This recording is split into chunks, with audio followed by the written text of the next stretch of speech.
बघ, ह्यो आपला टोनगे पाटलांचा एकुलता एक पोरगा आहे हो.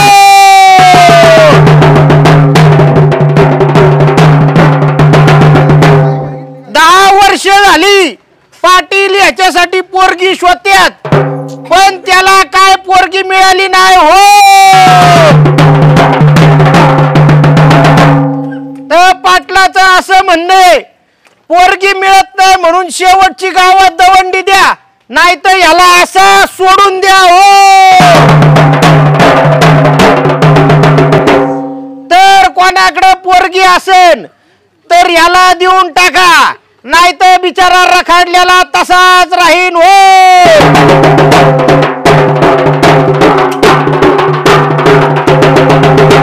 अरे तुला पगार किती, तू वाजवतो किती, दम ना जरा थांबून वाजव ना. पोराचं शिक्षण 12वी नापास आहे हो.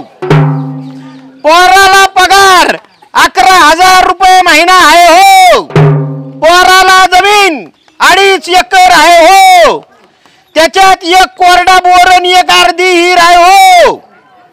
ज्याला कोणाला पोरगी द्यायची असेल त्यांनी याच्या तोंडाकडे बघून द्या, नाही तर ह्यो टोनगा असा सायकल सकट सोडून देणार आहे हो.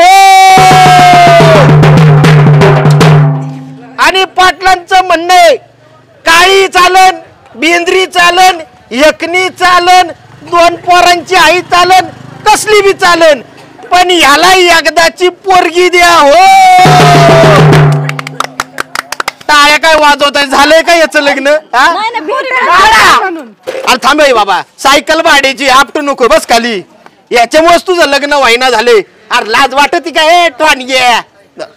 असो, चला पुढच्या चौकात चला चला.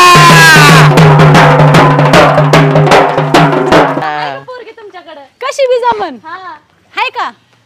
हाय का? नाही म्हणतात. चल ओ मामा, तुमच्याकडे आहे का? हाय का पोरगी? हाय का? का गो बाई, कुणाला पाहिजे लग्नासाठी? आता दवंडी नाही दिली का आम्ही? मग पाटलांचं पोरग. मग काही तर बाजारात म्हणली काही काय घरी आहे तो? आहेत का घरी? मग येऊ का बघायला? हा, कधी? तुम्ही म्हणता ना तवा. चालतंय मग. काळी बी चालन, मेंद्री बी चालन, सगळ्यात चालते ना आम्हाला. पण कसलं महिना सण आहे ना, मेंद्री बी लागण. म्हणजे काळा आणि गोरा 2च रंग आहेत. आणि तू काय म्हणते मेंद्री? तुम्ही कुठं राहता? महादेववाडीला आलोच आम्ही संध्याकाळच्या. नाव विचार की नाव सांगा, तुमचं नाव सांगा. माझं नाव आणि नवरीचं नाव का माझं? तुमच्या घरी शोधून यायला. घरी कसं यायचं तुमच्या? पोरगीला हेकणी जमन आम्हाला. काय नाही, आम्हाला फक्त लग्न वाजून द्यायचंय. ते राखाडले 10 वर्षाचं. बरोबर, आम्हाला काहीच नको. आणि आम्ही वरून देऊ. अगं पण आजकाल देतच नाही. तर तुम्ही आधी देता वा, या 2-4 लाख रुपये घेऊन या, तर पोरगी देईन. आजीकडे तर या बघा. हा जाऊ दे मिळाली तर मिळाली. हा जा.